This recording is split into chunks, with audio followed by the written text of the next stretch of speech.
Welcome back, friends. It's Anders. It's Negroni week. Once again, by the way, these booze holidays are all marketing ploys put on by brands to get you to buy their product. Negroni week, an entire week, not just one day, but Negroni week is put on by Campari. Not that there's anything wrong with that. I've participated in these holidays, I've benefited from these holidays, I've made content for these holidays. I've never been sponsored to do anything for Negroni week, so Campari, if you're watching. But today, I'm gonna be making a Negroni that does not have any Campari. It's called the Tradewinds Negroni. And truth be told, I don't really think of it as a Negroni at all. So today we're gonna talk about the very brief history on this cocktail, why I think it's so weird, the process I went through in balancing out the cocktail I'm gonna show you today, and then I will show you the ultimate Tradewinds Negroni recipe that I have settled on. If you're new to the channel, hit that subscribe button for more sips, tips, and recipes, and let's go make the Tradewinds Negroni. To the bar. So the Tradewinds Negroni, I'm gonna talk a little bit about where this drink came from. In one sentence. It was created in Austin, Texas at a place called the Townsend by Justin Elliott.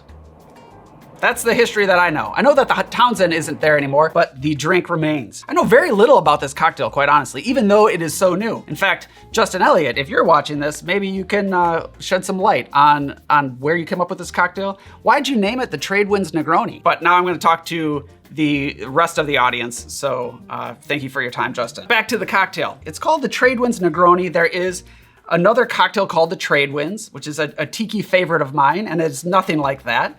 And then to me, this really isn't anything like a Negroni either. So it's kind of an enigma. But more than that, it is super interesting to me because this drink is entirely made up of modifiers. You have sweet vermouth, orange liqueur, and Angostura bitters. There really isn't a base spirit. And the Angostura bitters is actually a heavy hand of Angostura bitters. So the flavor's really big, and it's a difficult one to balance out, which I tried to do. But again, I knew little about this cocktail, so I didn't even know the original specs of the drink. Now, I assume that a good starting point would be the same build as a Negroni, which the standard build for a Negroni is all equal parts. So that's where I wanted to start with workshopping this cocktail. So now I'm gonna show you my process. First, let's talk about the ingredients real quickly here. I happen to have two different sweet vermouths, one richer, one a little bit fruitier. Then I wanted to try two different orange liqueurs. Cointreau, which I believe is in the original, and a Curacao, which is gonna be a richer orange liqueur. The Angostura bitters is the constant, there's no substitute here. My goal here was to find the better of the two vermouths and orange liqueurs to use in this cocktail. And I made all the various combinations. It was actually rather tricky because that Angostura bitters was such a strong flavor, but I did pick a sweet vermouth and an orange liqueur to go with, and then I had to start making smaller little cocktails to work out the ratios because the all equal parts, as I guessed, was not balanced at all. If anything, I thought that the sweet vermouth was getting lost in all of them, so I started adjusting the ratios there. Out of all the ratios I tried, there was a clear winner. The only thing that had to happen then was it needed a little orange zest on top. This is actually part of the original recipe, but it is necessary in this drink. I am going to show you the results of my hard work right after this short break. Today's video is sponsored by Factor. Factor takes the stress out of meal planning and prepping with chef-crafted, dietitian-approved meals delivered directly to you. I love food, but I don't always have the time to make myself a nice meal when I am going back and forth from my home to the studio, home in the studio, home in the studio, home in the studio, home in the studio. My personal assistant has offered to help with the meal prepping, but I can't stomach the food she makes. Don't tell her I said anything.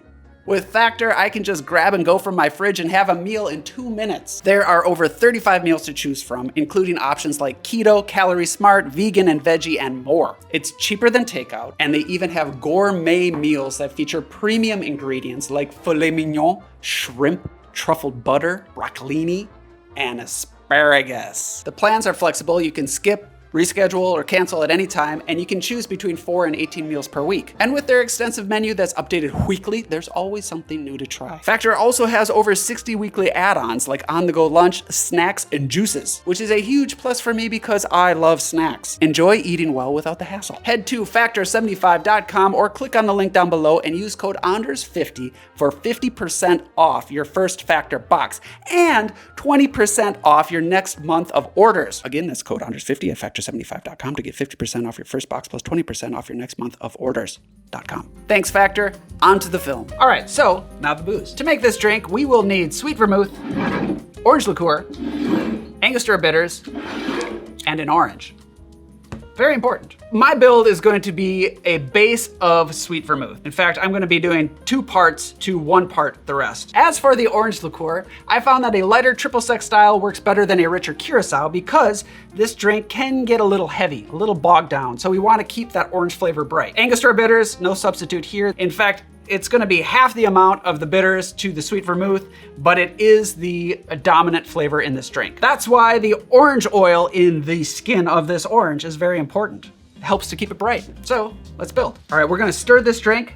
So grab a mixing glass, get your glassware chilled. I'm going to serve this in a low ball. I'm doing a big rock, by the way, because this is not a drink I like to drink quickly. I like to sip on it. So a slow dilution and keeping it cold of the big cube, that's the way to go, in my opinion. All right, so let's start with the base of the cocktail, the sweet vermouth. 1.5 ounces sweet vermouth. To that, add 3/4 ounce of orange liqueur. Now the Angostura bitters. First things first, we want to take off this little dasher top. This little thing here, take it off. Angostura bitters by the ounce is pretty expensive. So this is a sometimes cocktail. 3/4 ounce of Angostura bitters. So that nice lightly colored drink has turned to a dark Ango color. And this stuff will stain everything. In fact, right now, I'm a little nervous about the shirt I'm wearing because I like this shirt. Put that stopper top back on, or else. Now we can add ice and stir. I usually say 30 seconds or so, but if you want to go a little bit longer, which I would probably recommend, that's okay. Because again, this could use a little bit more dilution and it's gonna still have a strong flavor. Kind of has like a dark tomato juice with Worcestershire vibe. We are. By the way, Angostura bitters will stain your bar top too. I've seen people do it intentionally and it looks cool, but if you've got a nice surface you want to protect, try to keep the bitters away from it. Grab your glassware, drop in your beautiful ice boulder, and strain the cocktail into the glass. All right, now the important bit, the expressed orange oil across the top. Hit the sides. I'm gonna garnish with it just to make it look a little bit more pretty. There we have the Tradewinds Negroni. Cheers.